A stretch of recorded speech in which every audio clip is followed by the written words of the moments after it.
Bonjour mon frère, ma sœur, j'espère que tu vas bien par la grâce du Seigneur. Me voici devant toi ce matin avec une parole, une pensée et une prière. Nous sommes au 4e jour de notre thème face à l'adversité. Alors que pendant ces premiers jours, nous avons pu étudier qu'est-ce que l'adversité et quels sont les types d'adversaires que nous avons, j'aimerais aujourd'hui vraiment nous appesantir sur ce point. Qui sont nos adversaires? Qui sont-ils? Qui sont nos adversaires? Et demain, nous verrons ensemble quels sont leurs buts, quels sont leurs objectifs, quelles sont leurs stratégies. Et nous finirons par là. Mais aujourd'hui, qui sont nos adversaires? J'aimerais commencer en introduisant, en disant que il n'y a aucune distinction sans adversité. Et nous avons fini par cela hier, en disant qu'à chaque fois que Dieu veut t'élever, sache qu'il y a une adversité qui se met en face. Nous avons pendant ces 3 jours longtemps parlé de Samson. Et nous avons vu qu'alors que Dieu a suscité Samson, les Philistins ont suscité Dalila. Tu dois comprendre qu'il n'y a aucune distinction, aucune élévation sans adversité. À chaque fois que tu veux te lever pour faire quelque chose de bien, une adversité se mettra sur ton chemin. Vous savez, on veut tous être, on a déjà entendu cette expression, je suis le Joseph de ma famille. Je veux être le Joseph de ma famille. Oui, être le Joseph de sa famille, c'est accepter d'être vendu par ses frères. Être le Joseph de sa famille, c'est accepter de se retrouver en esclave chez Potiphar. Être le Joseph de sa famille, c'est accepter d'être jeté en prison injustement. C'est bien de vouloir la finalité, de vouloir finir comme Joseph, comme celui qui pourvoit pour sa famille, celui par lequel Dieu passe pour bénir sa famille. C'est bien, mais Joseph est d'abord passé par l'adversité. On veut tous être des Abraham. Es-tu prêt à passer par la stérilité? On veut tous être des Moïse.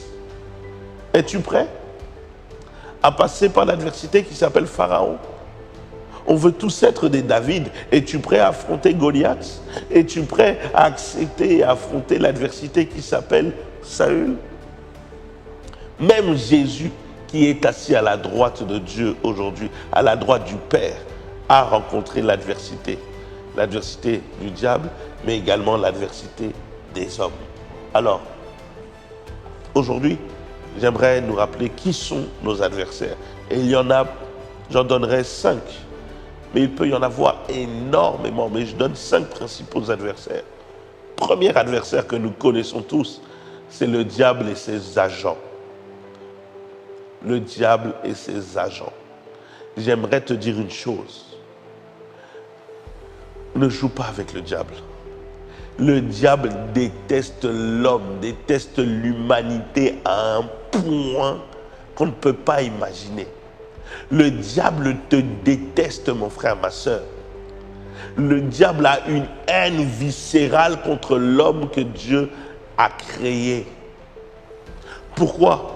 Parce que lui qui était un ange supérieur, lui qui était un ange beau à voir, lui qui était vraiment quelqu'un de puissant, quelqu'un qui avait un rang au niveau du statut des anges, lui qui était le chef, le responsable de la louange, de l'adoration, lui qui pouvait voir la manière quand il chantait, comment l'atmosphère qu'il apportait pouvait influencer dans le royaume de Dieu. Mais il se rend compte que ce même Dieu a donné tout pouvoir aux hommes qui ont été créés après lui, aux hommes qui sont faits de terre et de poussière et qui ont autorité même sur lui et ses agents. Le diable nous déteste à un point. La parole de Dieu nous dit qu'il rôde, il rôde, il rôde. Chaque jour, il rôde, cherchant qui dévorer. Je ne sais pas si vous voyez la motivation de l'ennemi à vouloir détruire l'humanité, à vouloir détruire l'homme, à mettre des pensées en lui, à mettre des choses en lui pour que l'homme se détruise lui-même, pour que les hommes se détruisent entre eux. Le diable nous déteste.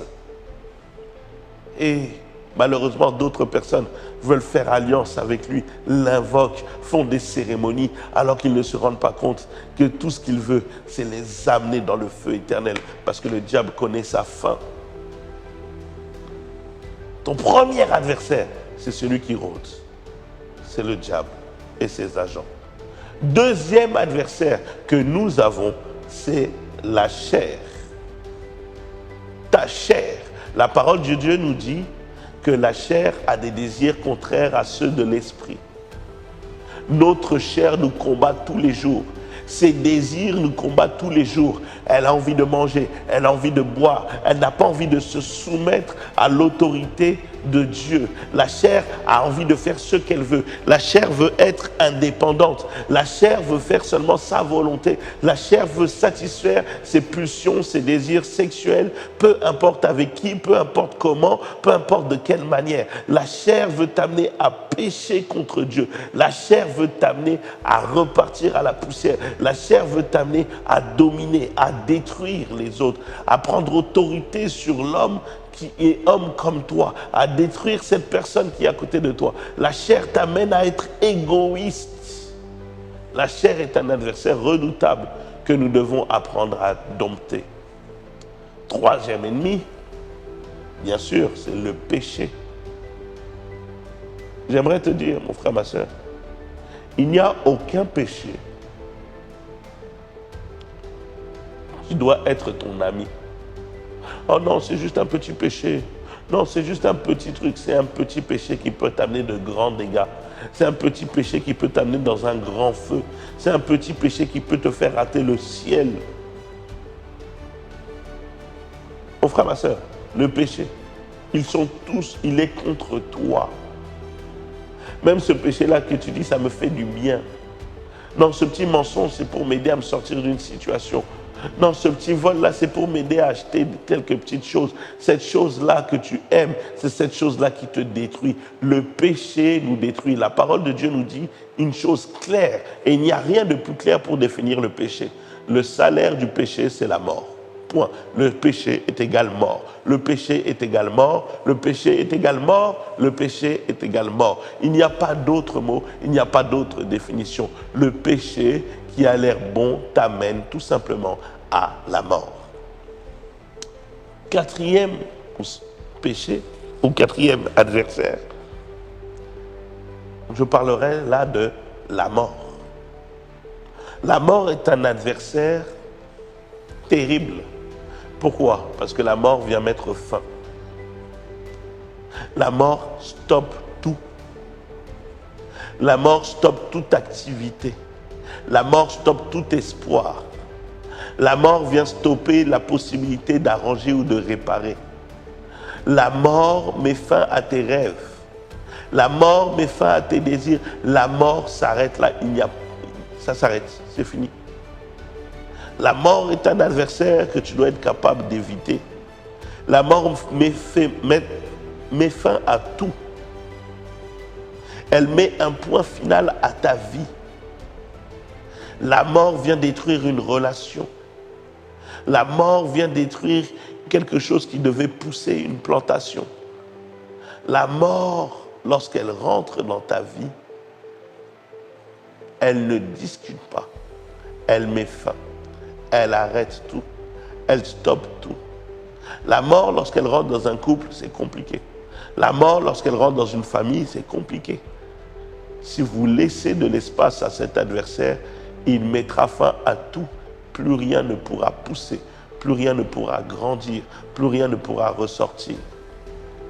Les morts ne ressortent pas du tombeau, à moins que Jésus lui-même appelle ce mort à sortir comme Lazare, ou à moins que Jésus lui-même sorte du tombeau. Il n'y a que lui qui est sorti lui-même du tombeau. Mais la mort vient mettre fin à tout. La mort apporte du chagrin. La mort apporte la tristesse. La mort apporte le regret. Ah, si j'avais su. Ah, j'aurais pu faire ça. Ah, si j'avais encore le temps. C'est trop tard. La mort, elle vient, elle frappe et elle s'en va. La mort est dangereuse. Cinquième adversaire, Et nous finirons par là. Et cet adversaire, je le trouve très, très, très dangereux. Mais extrêmement dangereux. Parce que cet adversaire peut englober le diable, ses agents, la chair, le péché, la mort. Cet adversaire, je l'ai appelé la peur. La peur. La peur a 3 effets immédiats. La peur te fait oublier qui tu es. La peur te fait oublier que tu es enfant de Dieu.